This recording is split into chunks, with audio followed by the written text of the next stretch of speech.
from the Board of Education in this course for teachers to use literature that was good, so when the children would take it home, it would be good things that they were learning and they could share with their family and their siblings. So the next one we're going to do is My Lady Win.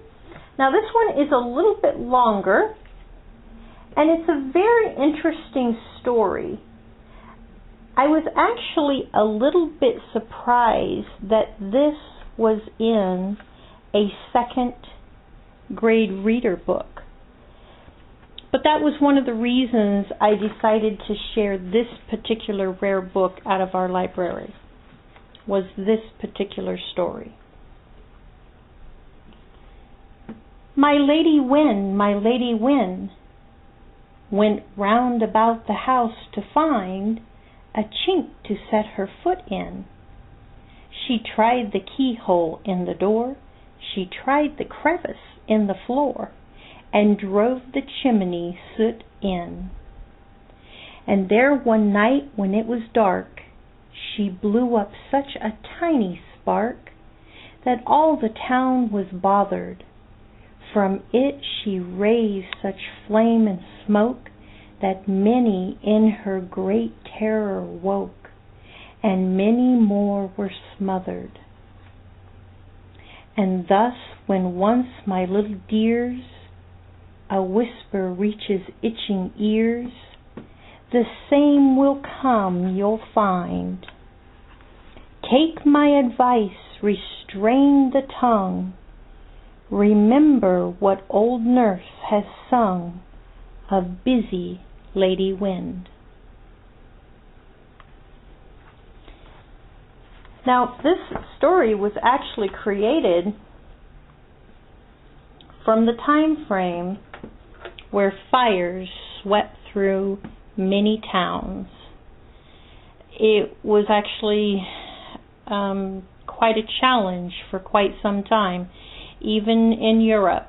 The great fires that were written about in history books. And so what happened is this became a poetical story. It also was turned into a song, but it was songs that the nurses or maidservants would sing to the young children about a time that was very grave in their history. Many people were smothered by those fires, and they died from suffocation. And this story is in a second grade reader. What it told me about this particular story, and as I saw through the other parts of the book, that even when subjects were tough or true to life, it really was not hidden from the children. They might have told the story in a softer and gentler way, or recalled the history for them, but nonetheless, the facts were presented to children at a very early age, even if they had not experienced it themselves. So another one that I want to share with our listeners tonight out of this particular book is A Pleasant Day. Come, my children, come away, for the sun shines bright today. Little children, come with me, birds and brooks and posies see. Get your hats and come away, for it is a pleasant day. Everything is laughing, singing, all the pretty flowers are springing. See the kitten full of fun, sporting in the brilliant sun. Children, too, may sport and play, for it is a pleasant day.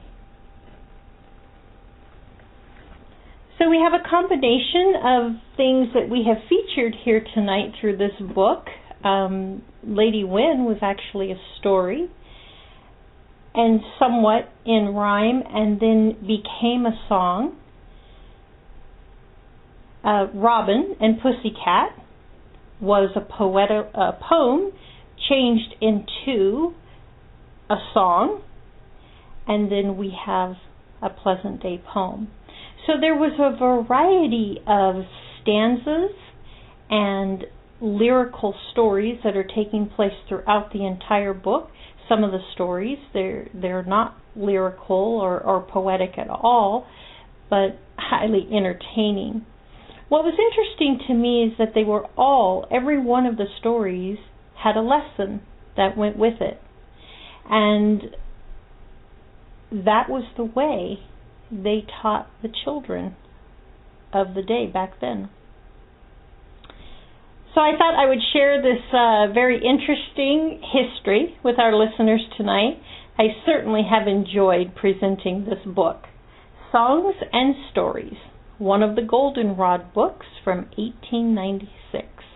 I hope you've enjoyed the program as well, and I'll look forward to seeing you back at the campfire next time.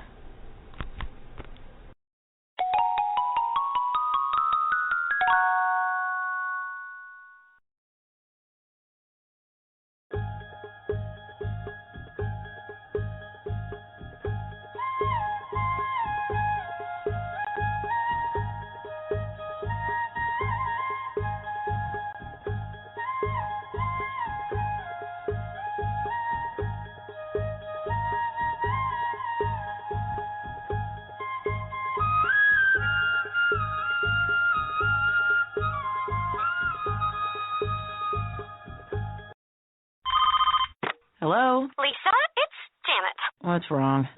This is the bridesmaids' dresses for Lindsay's wedding. Oh, no. Tell me they're not fuchsia. Oh, they're not fuchsia. Then what? Oh, they're gaudy, aren't they? All ruffles and lace. Great. We'll look like a chorus line. No. They're really quite simple. It's the material I'm most concerned about. Oh, I knew it. I specifically said no chiffon. I mean, it's so passé. I just don't think... It's not chiffon. Then what? They're made out of old, yellow pages. What? I didn't catch that. It sounded like you said they're made out of old yellow pages. Yep, I'm afraid you heard right. It's got something to do with recycling and good karma on her wedding day. Oh, that's special. I'm not going to know whether a guy's checking me out or just looking for the number of a good mechanic. Funny. Very funny.